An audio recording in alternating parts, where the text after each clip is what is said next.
E aí, pessoal, espero que esteja tudo bem com vocês. Vamos mais uma aula de geografia. Nessa aula, a gente vai falar sobre o desenvolvimento da distribuição de terras no Brasil. Na tela, a gente vê logo que de 1500, que foi o ano do descobrimento do país, até o ano de 1930, basicamente no início do século XX, a gente tem um país agroexportador. O que significa? Um país que exporta os seus produtos agrícolas, aqueles que são plantados e colhidos, consumidos aqui, mas também muito vendidos para o mundo todo. Então a gente tem aí de 1500 a 1822, que foi o ano da independência do Brasil, no dia 7 de setembro, a gente tem as terras que pertenciam à coroa. Ou seja, terras que pertenciam a Portugal, que foi o país que nos colonizou. E a partir disso nós temos as capitanias hereditárias, as seis-marias e, consequentemente, plantation, que é uma atividade onde se utilizavam grandes extensões de terra, com o intuito de plantar, utilizando uma mão de obra muito barata, praticamente escrava, e toda essa produção era vendida, era exportada para o resto do mundo. No mapa aí na tela, nós conseguimos identificar as capitanias hereditárias, ok? Essas terras que eram, desde o início da colonização do Brasil, que foi primeiramente dividida, foram as primeiras divisões de terras que aconteceram no nosso país. Nós temos então aí de baixo para cima, nós temos as capitanias de Santana, São Vicente, Santo Amaro, São Tomé, o Espírito Santo, Porto Seguro, Ilhéus, Baía de Todos os Santos, Pernambuco, Itamaracá, Rio Grande, Ceará e as capitanias do Maranhão. Ok? Então aqui a gente tem o Tratado de Tordesilhas, que dividia as terras do Brasil, na verdade, em relação a Portugal, onde a gente consegue observar as capitanias hereditárias, e as outras terras para o interior do país pertenciam à Espanha. Só após com o Tratado de Madrid que a gente vai ter aí a devolução de todas as terras para Portugal e aí definir toda a fronteira do Brasil que nós conhecemos hoje. Ok? Então aí na tela nós temos as capitanias hereditárias. Terras pertencentes a Portugal, em verde, em amarelo, como eu disse, as terras que pertenciam à Espanha, e que hoje nós sabemos que o Brasil por inteiro foi um país delimitado e colonizado, sobretudo por Portugal. E do ano de 1822 a 1850, exatamente no meio do século XIX, a posse das terras era livre, em terras devolutas, mas sem leis para regulamentar. Então, exatamente a partir de 1850, a Lei Eusébio de Queiroz, Imigrantes Livres, e a lei de terras, terras do Estado, a gente vai ter aí agora uma regra que para que as pessoas possam ter terras, elas precisam comprar. As terras não serão mais doadas no Brasil. Agora as terras serão compradas. Então passa a ser diferente aí a aquisição de terras. Em 1888, sobretudo no dia 13 de maio, a gente tem aí a Lei Áurea, assinada pela Princesa Isabel, que vai aí abolir a escravatura, ou seja, os escravos serão libertos a partir dessa data. Em 1889, a Constituição Federal, as terras dos governos estaduais, passa a valer. Em 1929, a crise de 29, a quebra da Bolsa de Valores de Nova York, acontece e aí existe um incentivo à policultura, não mais a monocultura utilizada na plantation, onde se plantava apenas um único produto, ou só algodão, ou só cana de açúcar, ou só algum outro tipo de produto. Não, na policultura agora vamos diversificar, vamos plantar produtos diferentes. Agora serão várias culturas agrícolas. Ok, pessoal?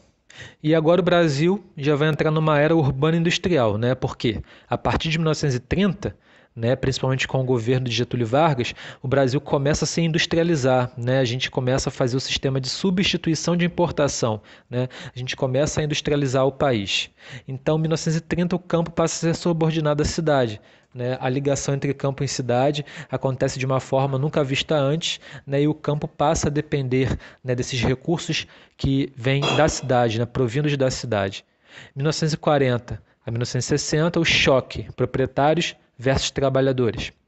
1950, Liga Camponesa. Em 64, projetos de reforma agrária no regime ditatorial, plantation em concentração de terras e o êxodo rural e Estatuto da Terra. Ou seja, em 1964 passa a valer o Estatuto da Terra, com novas regras, né, para o campo brasileiro. Em 1970, novas fronteiras agrícolas. Na década de 90, lento processo de reforma agrária. E nos anos 2000, a agroindústria.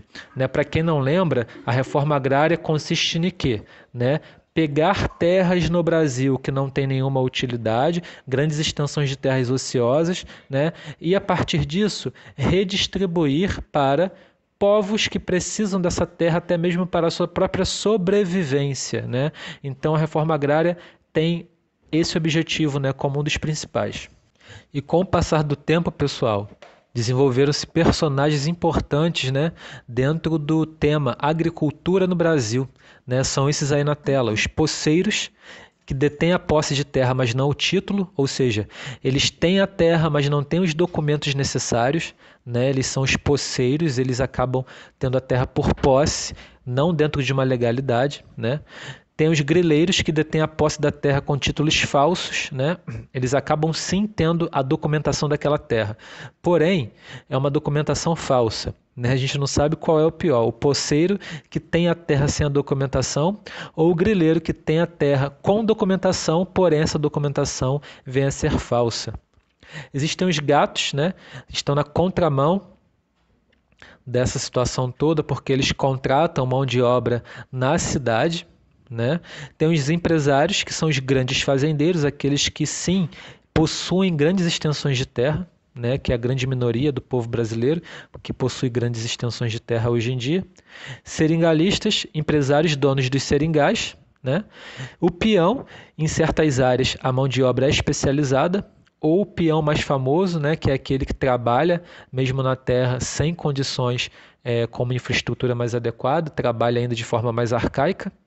E os trabalhadores sem terra, né? Então, os trabalhadores que não possuem um pedaço de terra no campo e vendem sua força de trabalho, né? Eles trabalham para garantir sua sobrevivência, né? Como todos, mas aqui no caso deles é um trabalho bem precário, né? Até porque eles não têm posse nenhuma, eles lutam por terras, né? A gente vai ver já no MST, que é o Movimento Sem Terra. Aqui a gente observa algumas figuras, né, que mostram para nós, né, como é o poceiro, aqueles que detêm a terra, mas não têm nenhuma documentação, né, eles fazem ali uma casa simples, principalmente para poder assentar sua família. Os grileiros, né, que possuem terras, porém com titulações falsas. Os gatos, que contratam mão de obra da cidade. O empresário fazendeiro, né, o marajá, aquele que é dono da terra. Tem os seringueiros, o peão, que é um trabalhador muitas vezes especializado ou não, né, trabalhando de forma primitiva, e os trabalhadores sem terra, né, que representa o famoso movimento MST, que é o movimento sem terra no Brasil.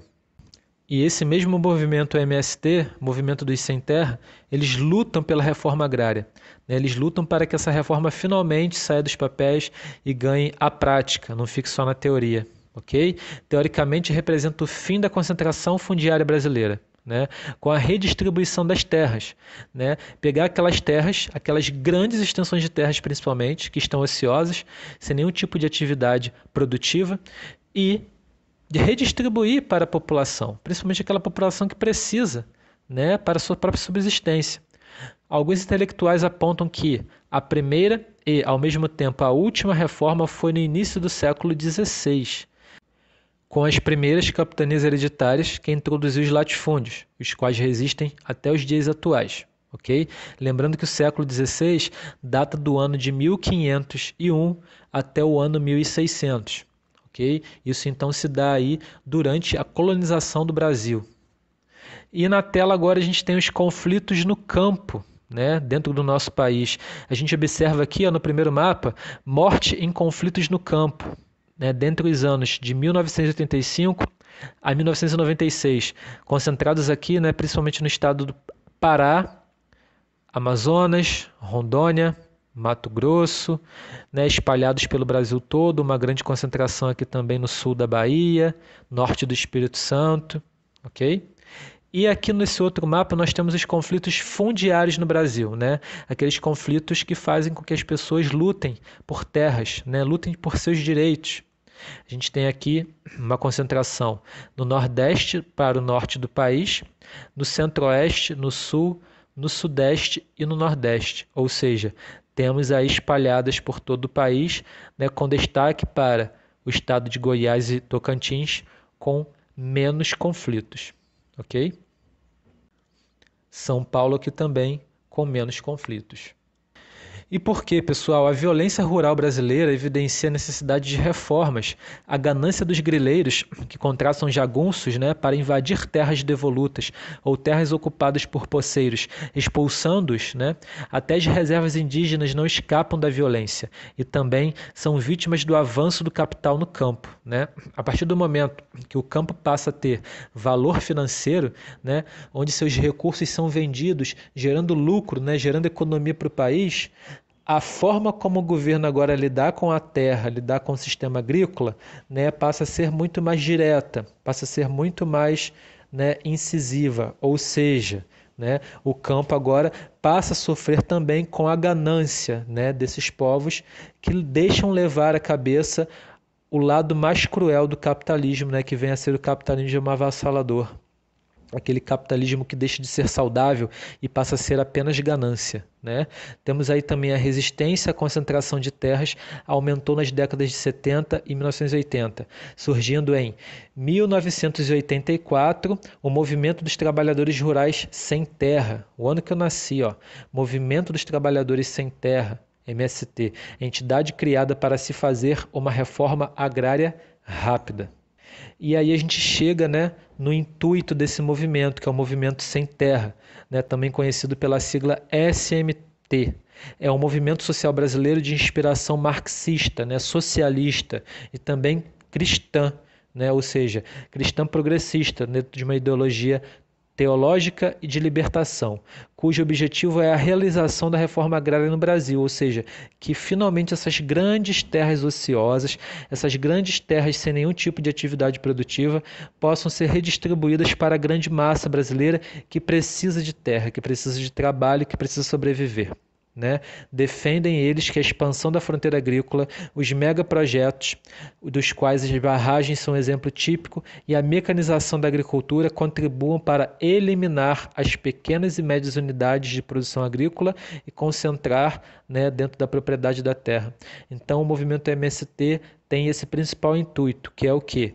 Garantir a reforma agrária, lutar para que aconteça a reforma agrária no Brasil. Na tela, a gente observa aí um pouco, né, da distribuição de terras no Brasil, para a gente observar como é mal feita, como essa distribuição é mal gerida. A gente tem aqui, ó, República do Latifúndio com 60% ou 5,6 milhões de propriedades rurais, né? Essas terras aqui representam a maior parte de como são utilizadas as terras no Brasil. A gente tem aqui em azul 27%, né, de áreas urbanas, unidades de conservação e outras áreas públicas somam menos da metade da área ocupada por todas as propriedades rurais do território brasileiro. Percebam isso, né? Apenas 27%. E com a menor fatia do bolo, apenas 13% estão os povos indígenas, né? O povo genuíno brasileiro, o povo que estava já aqui quando chegaram os outros povos, né, os europeus e, consequentemente, os africanos para serem escravizados, né? Então, os povos indígenas estavam aqui já, e essas terras eles detêm hoje apenas 13%, né?